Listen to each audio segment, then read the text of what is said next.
آج جس موضوع پر مجھے گفتگو کرنی ہے وہ ہے جشن میلاد النبی صلی اللہ علیہ وسلم یا پھر جشن وفات النبی صلی اللہ علیہ وسلم۔ یہ مہینہ جس سے ہم گزر رہے ہیں ربیع الاول کا مہینہ ہے۔ اس مہینے کی خصوصیات سے ہم نہ صرف واقف ہیں بلکہ بارہا مساجد میں تقاریروں و خطبات سے اس ربیع الاول کی مناسبت سے سیرت النبی پر بڑے ہی ایمان افروز معلومات حاصل کرتے ہی رہتے ہیں۔ اس مہینے کی ہر محفل آپ صلی اللہ علیہ وسلم کی سیرت، تعریف و توصیف سے مہک اٹھتی ہے۔ جو ہی ہم 12 ربیع الاول کی طرف رواں دواں ہوتے ہیں، دھیرے دھیرے سارا ماحول ایک عید اور جشن میں تبدیل ہو جاتا ہے۔ امت بڑے ہی عقیدت کے ساتھ آپ صلی اللہ علیہ وسلم کی محبت کا ثبوت ہر ممکنہ کوشش کے ساتھ پیش کرنے کی صحیح کرنے میں جٹ جاتی ہے۔ کہیں اس مہینے میں نعروں کی گونج ہوتی ہے تو کہیں قوالیوں کا سماع، کہیں اس مہینے میں ہرے جھنڈیاں لہراتی ہیں تو کہیں نعتوں و دروس کی محفل گرمائی جاتی ہے۔ کہیں اس مہینے میں موسیقی کی دھوم ہے تو کہیں ارراش کی ہولی میں ڈوبے لوگ، جذبات کا طوفان ہے تو کہیں جلوس کی گہما گہمی۔ ہر گلی، ہر گھر روشنیاں ہیں، سرور کا عالم ہے، بے ہوشی ہے، چیخ و پکار ہے۔ ایسا لگتا ہے کہ امت کو کچھ ہو گیا ہے۔ دلوں کی دھڑکنیں تیز سے تیز تر ہوتی جا رہی ہیں۔ ان دنوں اس لاشعوری کے ماحول میں مسجد کی اذانیں بھی کچھ سہمی سہمی، ڈری ڈری، دبی دبی محسوس ہوتی ہیں۔ شاید آج اس ماحول میں مسجد کی طرف کوئی نہ آئے گا، کیونکہ آج عید ہے، جشن ہے، خوشیاں ہیں، چراغاں ہیں، کیونکہ آج 12 ربیع الاول ہے۔ اس دھوم سے دور، اس جشن و عید کے ماحول سے دور، آئیے چلیں 1400 سال قبل مدینہ منورہ کی طرف۔ وہاں بھی یہی مہینہ ہے ربیع الاول کا، 11 ہجری کا سال ہے۔ ہم ملاقات کریں گے ہمارے پیارے رسول صلی اللہ علیہ وسلم سے اور دریافت کریں گے کہ وہ کس حال میں ہیں، کیسے ہیں۔ آج 5 ربیع الاول اور 11 ہجری کا سن ہے۔ آج کے دن پچھلے 5 یا 6 دنوں سے اللہ کے رسول صلی اللہ علیہ وسلم بہت بیمار ہیں۔ شدید سرد کا درد ہے، تیز بخار نے آپ صلی اللہ علیہ وسلم کا جینا دوبر کر رکھا ہے۔ جوں مرض بڑھتا جا رہا ہے، کمزوری و نقاہت بڑھ رہی ہے، تکلیف میں بتدریج اضافہ ہی ہو رہا ہے۔ درد شکن کی وجہ سے آپ صلی اللہ علیہ وسلم اپنے سر پر پٹی باندھے ہوئے ہیں۔ اس پٹی کے اوپر سے بھی بخار کی شدت محسوس کی جا سکتی ہے۔ آج اللہ کے رسول صلی اللہ علیہ وسلم اپنی ازواج مطہرات سے دریافت کرتے ہیں کہ کل کس گھر کی باری ہے۔ سب نے مل کر فیصلہ کیا کہ اے رسول اللہ صلی اللہ علیہ وسلم، آپ جہاں چاہے رہ جائیں۔ آپ صلی اللہ علیہ وسلم نے آج 5 ربیع الاول کو اپنی چہیتی زوجہ عائشہ رضی اللہ تعالیٰ عنہا کے گھر جانے کا فیصلہ لے ہی لیا، لیکن چلنے کی طاقت کہاں۔ بڑی مشکل کے ساتھ حضرت علی رضی اللہ تعالیٰ عنہ اور فضل بن عباس رضی اللہ تعالیٰ عنہ کے سہارے بالآخر عائشہ رضی اللہ تعالیٰ عنہا کے گھر پہنچ ہی جاتے ہیں۔ لیکن یہ کیا، آپ صلی اللہ علیہ وسلم ان کے سہارے آ تو رہے ہیں، لیکن آپ صلی اللہ علیہ وسلم کے پیر زمین پر گھسیٹے جا رہے ہیں۔ لگتا ہے آپ کے قدم مبارک میں طاقت ہی نہیں رہی، پیر کی انگلیاں مڑ کر زمین پر نشان چھوڑ رہی ہیں۔ اس حالت نے سب کو تڑپا کر رکھ دیا، سب کے دل اندر سے پھٹ پڑے۔ کبھی تصور میں بھی یہ خیال ذہن کے گوشے سے نہیں گزرا تھا کہ آپ صلی اللہ علیہ وسلم اس مرض، اس کمزوری اور اس تکلیف سے دوچار ہوں گے کبھی۔ عائشہ رضی اللہ تعالیٰ عنہا آج کے دن قرآن کی صورتیں مسلسل پڑھتی جا رہی ہیں اور آپ صلی اللہ علیہ وسلم پہ دم کرتی گئیں۔ اسی کیفیت میں اور 2 دن گزر گئے، آپ صلی اللہ علیہ وسلم کو کوئی افاقہ نہیں ملا۔ آج 7 ربیع الاول ہے، 11 ہجری کا سن ہے۔ ہمارے پیارے نبی صلی اللہ علیہ وسلم کا بخار بہت شدید ہو چلا ہے، تکلیف میں اضافہ ہو گیا ہے، لیکن اس کے ساتھ ایک نئی کیفیت نمودار ہو گئی۔ پہلی بار 7 ربیع الاول کو رسول اللہ صلی اللہ علیہ وسلم پر غشی کی سی کیفیت طاری ہونے لگی۔ وہ بے ہوش ہو گئے، کبھی ہوش میں لوٹ آئے، بخار ہے کہ کم ہوتا ہی نہیں۔ اللہ کے رسول صلی اللہ علیہ وسلم نے آج کے دن خواہش کی کہ بہت سا پانی سر سے اونڈیلا جائے۔ حکم کی فوراً تعمیل ہوئی۔ اس طرح آپ کی حالت میں کچھ سدھار بھی ہوئی۔ آپ صلی اللہ علیہ وسلم نے محسوس کیا کچھ بہتر۔ میرے نبی صلی اللہ علیہ وسلم ذرا اچھا محسوس ہی کیے تھے کہ مسجد کو جانے کا ارادہ فرما لیا۔ سہاروں کے ساتھ 7 ربیع الاول کو اللہ کے رسول صلی اللہ علیہ وسلم مسجد میں آتے ہیں اور اپنے صحابہ کو نصیحت فرماتے ہیں۔ کہتے ہیں، اے صحابہ، یہود و نصارہ پر اللہ کی لعنت ہو کہ انہوں نے اپنے انبیاء اور اولیاء کی خبروں کو سجدہ کرنے کی جگہ بنا دیا۔ پھر رسالت میں آپ صلی اللہ علیہ وسلم کہتے ہیں کہ تم لوگ میری خبر کو بت نہ بنانا کہ اس کی پوجا کی جائے۔ لگتا ہے کہ رسول اللہ صلی اللہ علیہ وسلم کے دل میں کچھ خدشات ضرور تھے، شرک کے، خبر پرستی کے اندیشے ضرور تھے، تبھی تو آپ صلی اللہ علیہ وسلم نے اتنی زبردست وصیحت کی۔ اس خطاب کے فوری بعد رسول اللہ صلی اللہ علیہ وسلم آج کے دن ظہر کی نماز جماعت کے ساتھ ہی ادا فرماتے ہیں۔ اسی کیفیت میں، درد و تکلیف میں، بخار کی شدت کے باوجود آپ صلی اللہ علیہ وسلم مسلسل نمازیں جماعتی کے ساتھ ادا فرماتے رہے ہیں اور صحابہ اکرام کو نصیحت کرتے۔ آج کے دن 7 ربیع الاول کو ابو بکر صدیق رضی اللہ تعالیٰ عنہ رو پڑے، بہت روئے۔ آپ صلی اللہ علیہ وسلم کو اس کمزوری اور بیماری میں نہ دیکھ سکے۔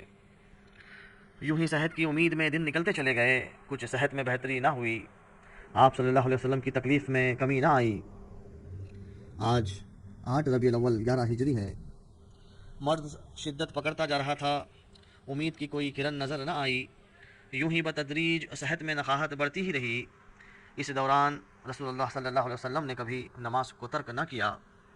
آج 8 ربیع الاول کو بھی مغرب کی نماز آپ صلی اللہ علیہ وسلم خود ہی پڑھتے ہیں اور امامت کرتے ہیں۔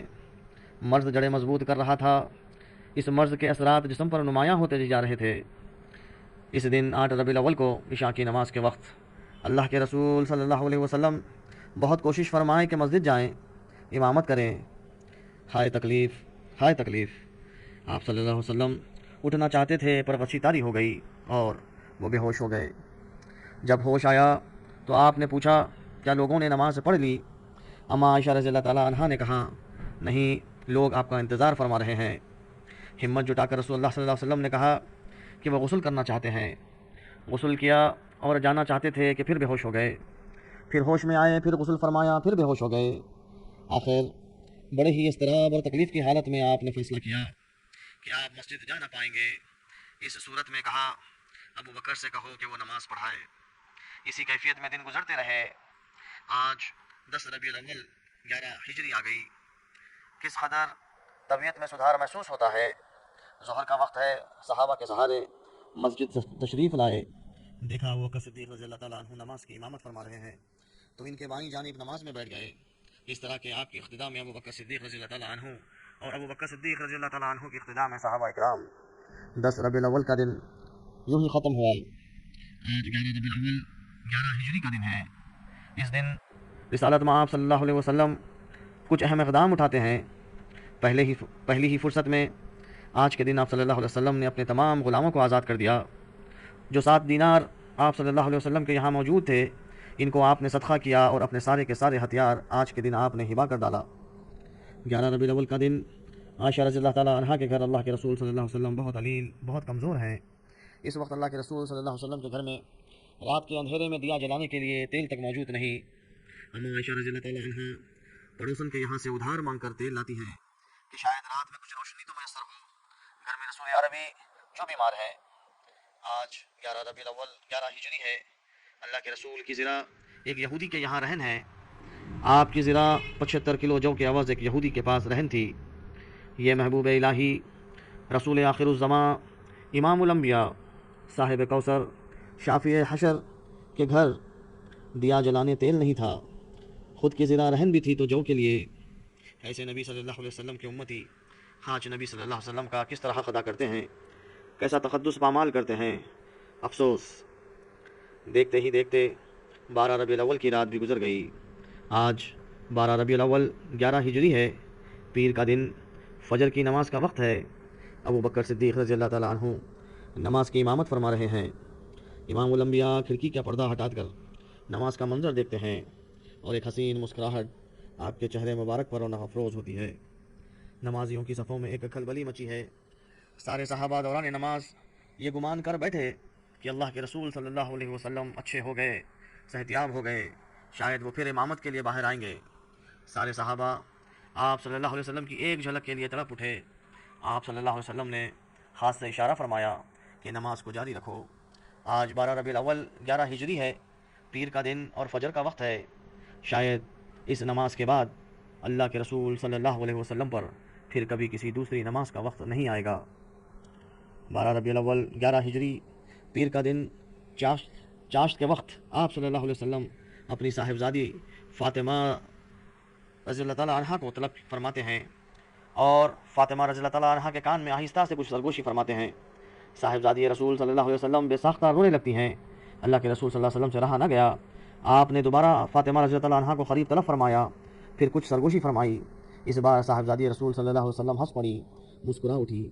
جب بعد میں عائشہ رضی اللہ تعالیٰ عنہ کے دریافت کرنے پر فاطمہ الزہرا رضی اللہ تعالیٰ عنہ نے کہا کہ ابا جان نے پہلے اپنے اس جہاں سے رخصت ہونے کی بات کہی تو میں بے ساختہ رو پڑی۔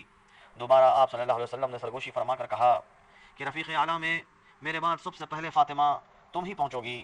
یہ سن کر صاحبزادی رسول نے کہا میں ہنس پڑی۔ آج ہی کے دن 12 ربیع الاول کو صاحبزادی رسول صلی اللہ علیہ وسلم اپنے بابا کی اس حالت کو دیکھ کر بے حد رو پڑی تھی، چیخ پڑی تھی اپنے ابا کو دیکھ کر، ابا جان کی تکلیف، ابا جان کی تکلیف۔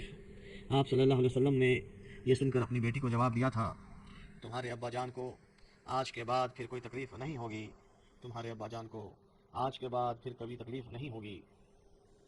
ادھر طبیعت بہت زیادہ بگڑ رہی تھی اور ادھر زہر اپنا زور دکھا رہا تھا۔ آپ صلی اللہ علیہ وسلم نے کہا تھا آج ہی کے دن جو کھانا زہر کا میں نے خیبر میں کھایا تھا وہ زہر میری رگے جاں کاٹ رہا ہے۔ 12 ربیع الاول کو اسی گھڑی اللہ کے رسول صلی اللہ علیہ وسلم بستر مشق سے اپنے صحابہ کو نصیحت فرمانے لگے، الصلاۃ الصلاۃ، نماز میرے صحابہ نماز۔ اس زندگی اور موت کی کشمکش میں 12 ربیع الاول کو آپ صلی اللہ علیہ وسلم نے مسواک کی خواہش کی۔ اما عائشہ رضی اللہ تعالیٰ عنہ نے مسواک کو اپنے دانتوں سے نرم کیا، پھر رسول اکرم صلی اللہ علیہ وسلم کے منہ میں دے دیا۔ اللہ کے رسول اس بار خوب مسواک فرمائے اور بار بار اپنے ہاتھوں کو پانی میں بھگوتے اور چہرے مبارک کو پہنچتے جاتے۔ آج 12 ربیع الاول ہے، اسی گھڑی چاشت کے وقت اللہ تعالیٰ کا آخری رسول صلی اللہ علیہ وسلم اپنے ہاتھ کو آسمان کی طرف اٹھاتا ہے اور زبان سے کہنے لگتا ہے لا الہ الا اللہ، لا الہ الا اللہ۔ موت کے لیے سختیاں ہیں، موت کے لیے سختیاں ہیں۔ یہ کہتے ہوئے رسالت مآب صلی اللہ علیہ وسلم کی نگاہیں چھت کی طرف اٹھتی ہیں اور کہتے ہیں اللہ مجھے معاف فرما دے، اللہ مجھے معاف کر دے۔ اور دھیرے سے آپ صلی اللہ علیہ وسلم کا ہاتھ جو آسمان کی طرف اٹھا تھا نیچے آ رہا ہے۔ آپ صلی اللہ علیہ وسلم نے اس وقت کہا اللہ مجھ پر رحم فرما، مجھے رفیق اعلیٰ میں پہنچا دے، اے اللہ رفیق اعلیٰ میں پہنچا دے۔ اور آپ صلی اللہ علیہ وسلم کا ہاتھ اپنے جسم کے قریب آ پہنچا اور اللہ کے رسول صلی اللہ علیہ وسلم ہمارے بیچ نہ رہے۔ انا للہ و انا الیہ راجعون۔ یہ دن 12 ربیع الاول کا ہے، 11 ہجری ہے۔ آپ صلی اللہ علیہ وسلم ہمیشہ کے لیے اپنی امت کو چھوڑ کر انتقال فرما گئے۔